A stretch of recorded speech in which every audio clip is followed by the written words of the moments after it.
బీజేపీలో కొత్త పాత నేతల రగడ కొనసాగుతున్న నేపథ్యంలో పల్లెల్లో కమలం వికసించిందా? ఢిల్లీ పెద్దలు ఇచ్చిన టార్గెట్ను పంచాయతీ ఎన్నికల్లో గల్లీ నేతలు ఎంతవరకు రీచ్ అయ్యారు? పంచాయతీ రణరంగంలో కమలనాథుల లెక్కలు పక్కాగా వర్కౌట్ అయ్యాయా? గ్రామ పంచాయతీ ఎన్నికల్లో పర్ఫార్మెన్స్ చూపిన లీడర్లకు ప్రయారిటీ పెరగనుందా? సర్పంచ్ ఎన్నికల్లో సత్తా చాటిన ఆ నేతకు అధిష్టానం అండగా నిలవనుందా? ఇందుకీ బీజేపీలో రాజకీయ సమీకరణాలు మారనున్నాయా?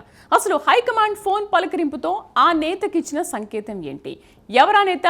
Let's watch.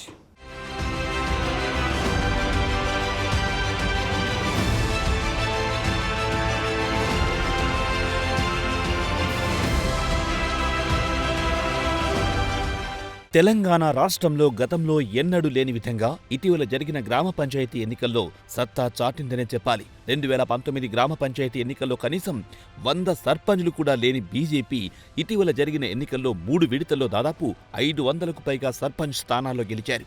బీజేపీ రాజకీయాల్లో ఇప్పుడు మెరుపు వేగంతో దూసుకుపోతున్న నేత ఏలేటి మహేశ్వర్ రెడ్డి. బీజేపీ హైకమాండ్ ఆయనపై ప్రశంసల జల్లు కురిపిస్తుంది. నిర్మల్ పంచాయతీ ఎన్నికల్లో కమలం వికసించింది.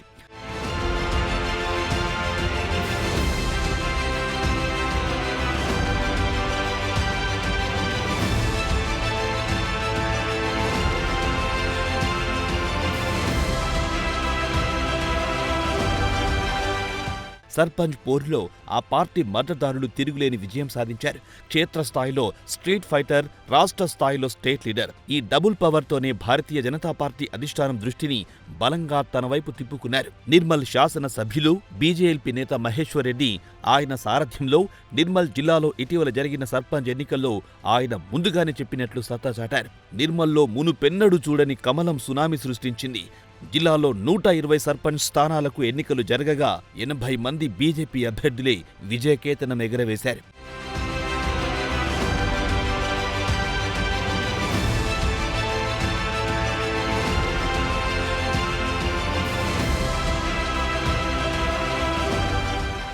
ఇక నిర్మల్ జిల్లా ఇప్పుడు బీజేపీకి కమల కోటగా మారిందని చెప్పడంలో ఏమాత్రం సందేహం లేదు. ఇదంతా Maheshwar Reddy ground work, smart వ్యూహానికి నిదర్శనం.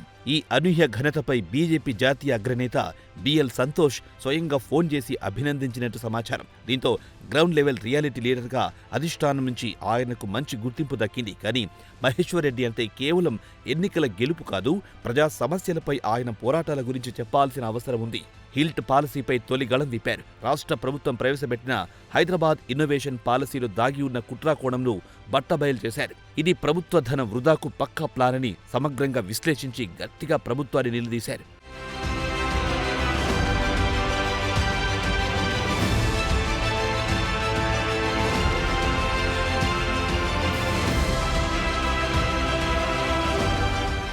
మరోవైపు మెస్సీ పర్యటనపై పెద్ద ఎత్తున విమర్శలు చేస్తూనే నిరసన కార్యక్రమాలు కూడా నిర్వహించారు. మహేశ్వర్ రెడ్డి అలాగే సింగరేణి సొమ్ము వృధాపై పోరాటం చేశారు. ఈ నేపథ్యంలో మెస్సీ ఫుట్బాల్ మ్యాచ్ కోసం సీఎం రేవంత్ రెడ్డి సింగరేణి సంస్థ నిధులను దుర్వినియోగం చేయడాన్ని వ్యతిరేకించారు. అంతేకాకుండా సింగరేణి కార్యాలయం ముందు నిరసనకు దిగారు. ప్రజాధనం దుర్వినియోగాన్ని అడ్డుకోవడంలో ఆయన చూపిన నిబద్ధత, తెగువ ఢిల్లీ దృష్టిని మరింత ఆకర్షించింది.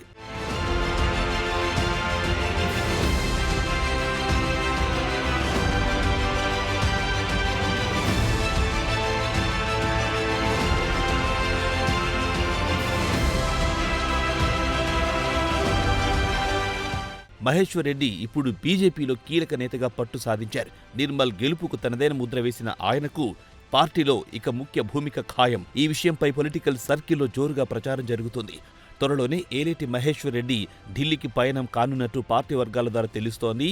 జాతీయ అధిష్టానాన్ని కలిసి రాష్ట్రంలోని తాజా రాజకీయ పరిస్థితులపై అత్యంత కీలకంగా చర్చించనున్నారు. దీంతో ఆయన స్టేట్ పాలిటిక్స్లో కీలకంగా మారే అవకాశం ఉన్నట్టు తెలుస్తోంది.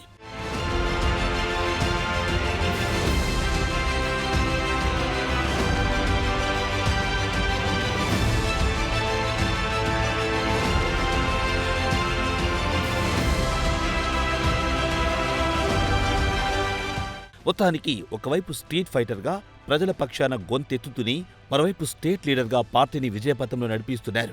అలాగే బీజేపీలో ఆశాకిరణంగా కార్యకర్తల్లో హై వోల్టేజ్ జోష్ నింపుతున్నారు. ఇదే ఊపుతో త్వరలో జరగనున్న జెడ్పీటీసీ, ఎంపీటీసీ ఎన్నికల్లోనూ ఆయన సత్తా చాటుతారని పార్టీ వర్గాల్లో జోరుగా చర్చ జరుగుతోంది. మరి రానున్న రోజుల్లో బీజేపీ అధిష్టానం ఆయనకింకా ఎలాంటి బాధ్యతలు అప్పగించనుంది?